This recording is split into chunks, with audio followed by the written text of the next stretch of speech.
We killing each other because we killing ourselves. We not when another man. I know I've been in a position. It's out of our control. It's not like he wants to kill. He just doesn't want to die.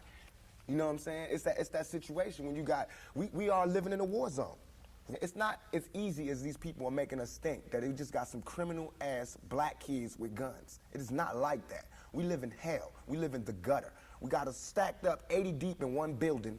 You know, by the time you get out your house, you strapped to protect yourself. Because you living in the same community that the police is carrying rifles and riot gear. Same, they need them riot, excuse my language, I'm so sorry.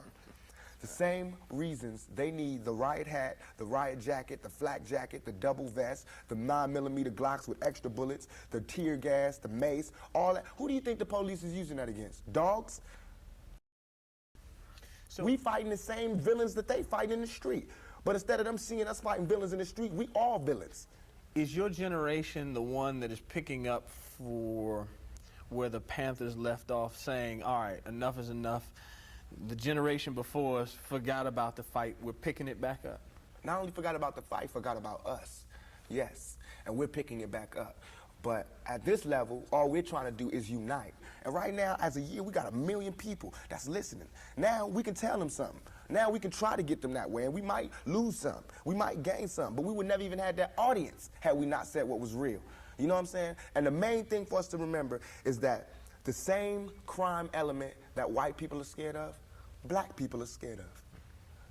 The same crime element that white people fear, we fear. So we defend ourselves from the same crime element that they scared of. You know what I'm saying? While they waiting for legislation to pass and everything, we next door to the killer. We next door to him, you know, because we up in the projects where it's 80 in the building. All them killers that they letting out, they right there in that building. But it's better, just because we black, we get along with the killers or something? We get along with the rapists because we black and we from the same hood? What is that? We need protection too. Finally, I want to ask you about something that someone else asked you in the interview, and I thought the answer was interesting because I think it speaks to you and your generation a lot. Someone said, where do you see Tupac 10 years from now? You said, hey, I just want to be alive. That's real for you. That's so real. I made a metamorphosis. I'm a new person today because I used to strongly and honestly, I feel like I could represent my generation so much because I honestly did not care whether I lived or died. But now, I cannot die with people thinking I'm a rapist or a criminal. I can't leave until this shit's straight.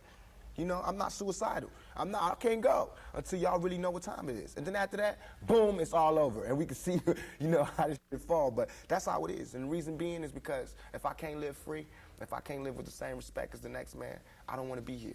Because God has cursed me to see what life should be like. If God wanted me to be this person and be happy here, he wouldn't let me feel so oppressed. He wouldn't let me feel so trampled on. You know what I'm saying? He wouldn't let me think the things I think. So I feel like I'm doing God's work.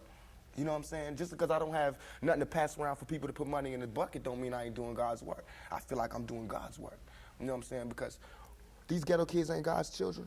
And I don't see no missionaries coming through there. You know what I'm saying? So I'm doing God's work. While Reverend Jackson do his up in the middle class and he go to the White House and have dinner and pray over the president, I'm up in the hood, you know what I'm saying, doing my work with my folks. And just because I don't live there don't mean I don't go there. I got to go there because I can't hang nowhere else.